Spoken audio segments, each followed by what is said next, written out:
Hello दोस्तों, movie प्रेमियों के लिए सर्वोत्तम गंतव्य एस प्लेस में आपका फिर से स्वागत है। इस वीडियो में हम साल की सबसे प्रेरणादायक और यथार्थवादी फिल्मों में से एक 12th फेल की समीक्षा और विश्लेषण करने जा रहे हैं, जिसमें विक्रांत मैसी मुख्य किरदार में है। 12वीं फेल एक बायोग्राफिकल ड्रामा फिल्म है जो मनोज कुमार शर्मा की सच्ची कहानी पर आधारित है, जो बेहद गरीबी और असफलता से उबरकर आईपीएस अधिकारी बने। फिल्म का निर्देशन विधु विनोद चोपड़ा ने किया है, जिन्होंने अनुराग पाठक के उपन्यास पर आधारित पटकथा भी लिखी है, जो फिल्म में एक पात्र भी हैं। फिल्म की शुरुआत 1997 में चंबल के एक छोटे से गांव से होती है, जहां मनोज अपने परिवार के साथ रहते हैं। उनके पिता एक क्लर्क को एक भ्रष्ट अधिकारी को मारने के कारण निलंबित कर दिया गया है। उनकी दादी, एक विधवा, को अपने पति पर गर्व है जो युद्ध में शहीद हो गए।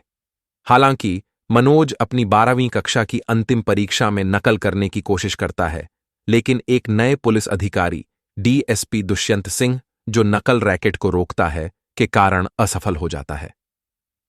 मनोज और उनके भाई अपने परिवार का समर्थन करने के लिए रिक्शा सेवा शुरू करते हैं, लेकिन उन्हें तब अधिक परेशानी का सामना करना पड़ता है जब वे विधायक के गुंडे से भिड़ जाते हैं, जो परिवहन व्यवसाय पर एकाधिकार करना चाहता है। मनोज के भाई पर मारपीट का झूठा आरोप लगाया गया और भ्रष्ट पुलिस ने उसे गिरफ्तार कर लिया। मनोज डीएसपी दुष्यंत की मदद से अपने भाई को छुड़ाने में कामयाब हो जाता है, जो मनोज से कहता है कि धोखा देना बंद करो और अगर वह उसके जैसा पुलिस अधिकारी बनना चाहता है तो कड़ी मेहनत करो। मनोज को अपनी गलती का एहसास होता है और वह अपने तरीके बदलने का फैसला करता है। 1 साल बाद मनोज ने बिना नकल के 12वीं कक्षा की परीक्षा उत्तीर्ण की और बीए में दाखिला लिया। डीएसपी बनने के अपने सपने को पूरा करने के लिए ग्वालियर में इतिहास और हिंदी साहित्य की पढ़ाई की। उनकी दादी उनकी शिक्षा के लिए अपनी जीवन भर की बचत उन्हें दे देती है। हालांकि वह रास्ते में सब कुछ खो देता है और उसे पता चलता है कि एमपीपीएससी ग्रुप आई परीक्षा 3 साल के लिए स्थगित कर दी गई है। उसकी उम्मीदें टूट गईं और वह भूखा और निराश होकर शहर में इधर उधर भटकता रहा। वह गिरने ही वाला होता है कि रेलवे स्टेशन के पास एक दयालु होटल मालिक उसे खाना खिलाता है। वहां उसकी दोस्ती एक अन्य पीएसएससी अभ्यर्थी प्रीतम पांडे से हो जाती है। प्रीतम के पिता उन्हें दिल्ली जाकर यूपीएसएससी परीक्षा की तैयारी करने की सलाह देते हैं। मनोज को यूपीएसएससी के बारे में पता चलता है और वह आईपीएस अधिकारी बनने के लिए दिल्ली में प्रीतम के साथ जुड़ने का फैसला करता है। उसकी मुलाकात अनुभवी यूपीएसएससी उम्मीदवार गौरी भैया से होती है, जो नौकरी और पढ़ाई में मनोज की मदद करते हैं। लेकिन गौरी भैया अपने आखिरी प्रयास में विफल हो जाते हैं और अपना सपना छोड़ देते हैं। वह रीस्टार्ट नाम से एक कोचिंग सेंटर और एक चाय की दुकान शुरू करता है और मुफ्त में अपना मार्गदर्शन देता है।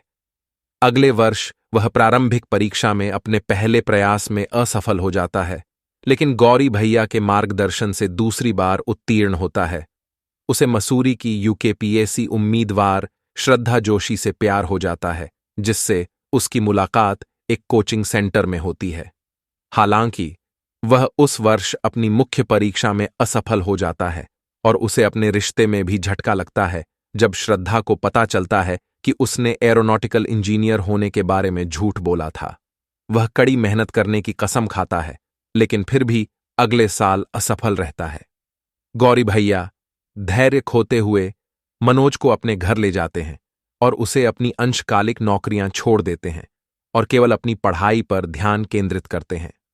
मनोज उनकी सलाह का पालन करता है और अंततः श्रद्धा के समर्थन से अपनी मुख्य परीक्षा उत्तीर्ण करता है, जो पहले ही डिप्टी कलेक्टर बन चुकी है।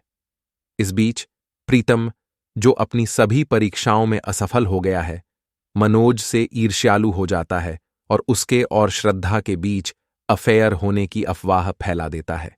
इससे उनके बीच दरार पैदा हो जाती है, लेकिन अंततः वे इसे सुलझा लेते हैं। हालांकि मनोज प्रीतम से बहुत नाराज हैं। उन्हें पहले ही एहसास हो गया था कि प्रीतम एक रिपोर्टर बनना चाहता है, लेकिन उसके पिता उसे यूपीएससी परीक्षा देने के लिए मजबूर कर रहे थे और उन्होंने प्रीतम को अपने लिए खड़ा होने के लिए कहा था। मनोज अपने साक्षात्कार में सभी सवालों का सच्चाई से जवाब देता है और श्रद्धा का एक पत्र पढ़ता है, जो उससे शादी करने का प्रस्ताव रखती है, चाहे वह पास हो या फेल। वह खुशी खुशी अपना इंटरव्यू पूरा करता है और परिणाम के लिए 2 महीने तक इंतजार करता है। जब उसे पता चलता है कि उसने आईपीएस अधिकारी बनने के लिए रैंक हासिल कर ली है, तो वह खुशी से रोने लगता है। 1 साल बाद वह एक आईपीएस अधिकारी बन जाता है और अपना आभार व्यक्त करने और उसे अपनी शादी में आमंत्रित करने के लिए मंदसौर पुलिस स्टेशन में डीएसपी दुष्यंत सिंह से मिलने जाता है। मनोज अपने दोस्तों और परिवार के साथ संघर्षों, दृढ़ संकल्प और परिवर्तन को अत्यंत ईमानदारी और दृढ़ विश्वास के साथ चित्रित करता है। वह पूरी फिल्म के दौरान दर्शकों को अपने प्रति आकर्षित करता है और उनके साथ सहानुभूति रखता है। उन्हें मेधा शंकर का भरपूर सहयोग मिला है, जो उनकी प्रेमिका श्रद्धा जोशी का किरदार निभा रही हैं। वह आकर्षक और सुंदर है और मैसी के साथ उसका तालमेल अच्छा है। मनोज के गुरु के रूप में अंशुमन पुष्कर प्रभावशाली हैं, जो उनका मार्गदर्शन करते हैं और उन्हें प्रेरित करते हैं। वह अपनी भूमिका में हास्य और गर्मजोशी की भावना लाते हैं। प्रियांशु चटर्जी ईमानदार और निडर डीएसपी दुष्यंत सिंह के रूप में प्रभावी हैं, जो मनोज को अपने रास्ते पर चलने के लिए प्रेरित करते हैं। उनके पास एक मजबूत स्क्रीन उपस्थिति और एक प्रभावशाली आवाज है। हरीश खन्ना, गीता अग्रवाल शर्मा, सरिता जोशी, अनंत जोशी, संजय बिश्नोई और सुकुमार टुडू सहित बाकी कलाकार अपनी भूमिकाओं के साथ न्याय करते हैं और फिल्म में मूल्य जोड़ते हैं। विधु विनोद चोपड़ा, जो अपनी प्रशंसित फिल्मों के लिए जाने जाते हैं, परिंदा 1942, ए लव स्टोरी, मिशन कश्मीर और शिकारा की तरह 12th फेल के साथ 7 साल के अंतराल के बाद निर्देशक की कुर्सी पर वापसी। उन्होंने इस फिल्म के साथ एक बार फिर अपनी क्षमता साबित की है, जो धैर्य और दृढ़ता की एक अच्छी तरह से तैयार की गई और अच्छी तरह से निष्पादित कहानी है। वह मेलोड्रामा या अतिशयोक्ति का सहारा लिए बिना विषय को संवेदनशीलता और यथार्थवाद के साथ संभालते हैं। वह कहानी के भावनात्मक और प्रेरणादायक पहलुओं को सामाजिक और राजनीतिक टिप्पणियों के साथ संतुलित करता है। वह फिल्म में हास्य और रोमांस भी भरते हैं, जिससे यह मनोरंजक और आकर्षक बन जाती है। वह अपने अभिनेताओं से बेहतरीन अभिनय कराते हैं और यादगार किरदार बनाते हैं। वह फिल्म के मूड और प्रभाव को बढ़ाने के लिए संगीत, सिनेमैटोग्राफी, संपादन और प्रोडक्शन डिजाइन का भी प्रभावी ढंग से उपयोग करते हैं। फिल्म का संगीत शांतनु मोइत्रा ने तैयार किया है, जिन्होंने चोपड़ा के साथ परिणीता, लगे रहो जैसी उनकी पिछली फिल्मों में काम किया है। मुन्ना भाई, 3 इडियट्स और वजीर। गाने स्वानंद, किरकिरे और अमिताभ भट्टाचार्य द्वारा बहुत अच्छे से लिखे गए हैं और श्रेया घोषाल, सोनू निगम, शान, केके और मोहित चौहान जैसे गायकों द्वारा अच्छे से गाए गए हैं। गाने आकर्षक और मधुर हैं और फिल्म के मूड और विषय के अनुरूप हैं। मोइत्रा का बैकग्राउंड स्कोर भी प्रभावी है और फिल्म में नाटकीयता और भावना को जोड़ता है। कुल मिलाकर 12वीं फेल एक ऐसी फिल्म है जो मानवीय भावना और सपनों की शक्ति का जश्न मनाती है। यह एक ऐसी फिल्म है जो दर्शकों को अपनी असफलताओं से उबरने और अपने लक्ष्य हासिल करने के लिए प्रेरित और प्रोत्साहित करती है। यह एक ऐसी फिल्म है जो एक आम आदमी की असाधारण यात्रा के ईमानदार और यथार्थवादी चित्रण के साथ दर्शकों के दिल और दिमाग को छू जाती है।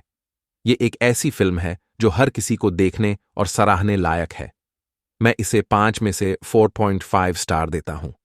आज के वीडियो के लिए बस इतना ही। यदि आपको यह वीडियो पसंद आया तो कृपया इसे लाइक करें और अधिक फिल्म समीक्षाओं और विश्लेषण के लिए हमारे चैनल को सब्सक्राइब करें। साथ ही 12th फेल पर अपने विचार हमें नीचे कमेंट सेक्शन में बताएं। क्या आप मूवी देख चुके हैं? क्या आपको यह पसंद आया? आपका पसंदीदा दृश्य या संवाद कौन सा था? अपने विचार हमारे साथ शेयर करें और चर्चा में शामिल हों। देखने के लिए धन्यवाद और अधिक जानकारी के लिए हमारे साथ बने रहें।